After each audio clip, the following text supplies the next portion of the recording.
Here with Northwestern State baseball head coach Bobby Barbier. And Coach, Demons hit the road again. It's kind of been a normal thing here in the month of March. You wrap up with 4 on the road starting Tuesday night down in Lamar and then heading to Central Arkansas.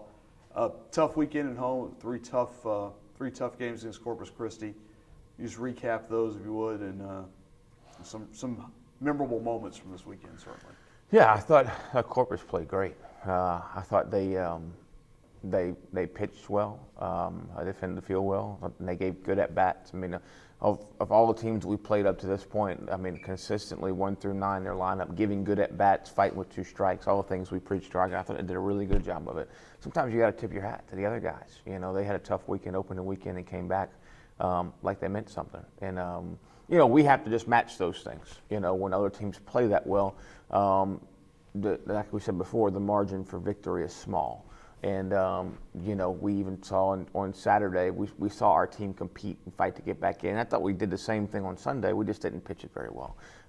When you have 3 tough starts on the weekend, your bullpen gets eaten up, and it makes it really hard for you. So I still like our team. There's no panic. There's nothing that we need to do a whole lot differently. We just need to tighten some areas up, you know, on the mound especially.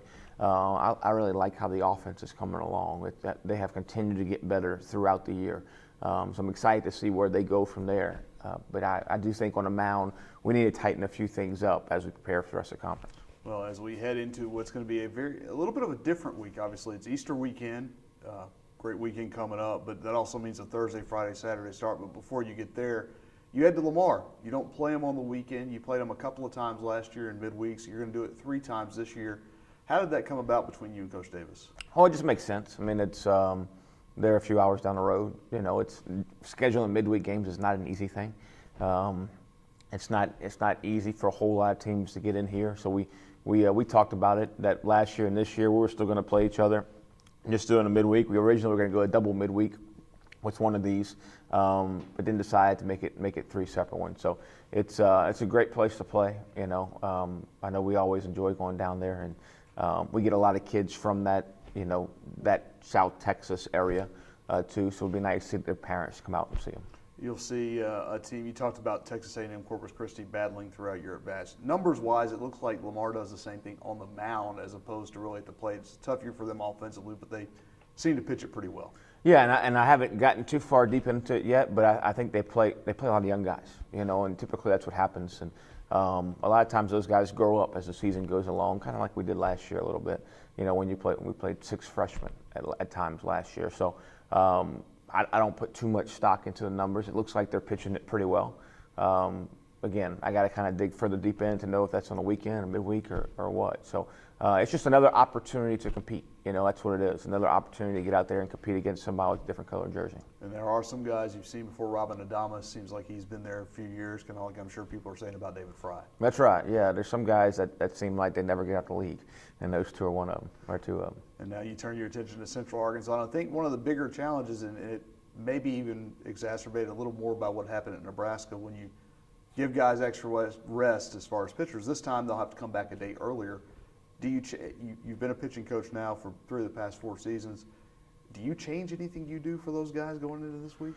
Yeah, we adjust bullpens, and it's a lot about what the individual person. You know, I'll go to those guys, you know, today or tomorrow and say, what do you think? If we want to take a day, how do you feel after your start? Do you want to take a day off early or a day off late? None of those guys threw a bunch of pitches this weekend. So for the most part, we're probably going to take the day off after the bullpen and be short a day early. So it's very player dependent when it comes to that. And it's toughness. It's about being able to adjust when you get knocked off your routine a little bit, being able to adjust and go, okay, it's a day early. I mean, when these guys play in high school, they're throwing every 3 days, 4 days, you know, 5 days. So it shouldn't be that much of an adjustment just to knock off a day early. When you look at Central Arkansas, like you said, probably haven't done a really deep dive into them yet, but just generally speaking, they seem to be a very similar program to what you guys have here.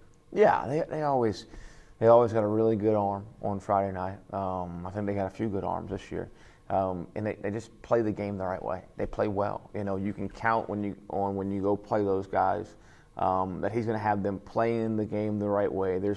no shenanigans. There's no, it's how we like to play the game. It's going out hard-nosed baseball for 27 innings, and you can always count on that when you go up there.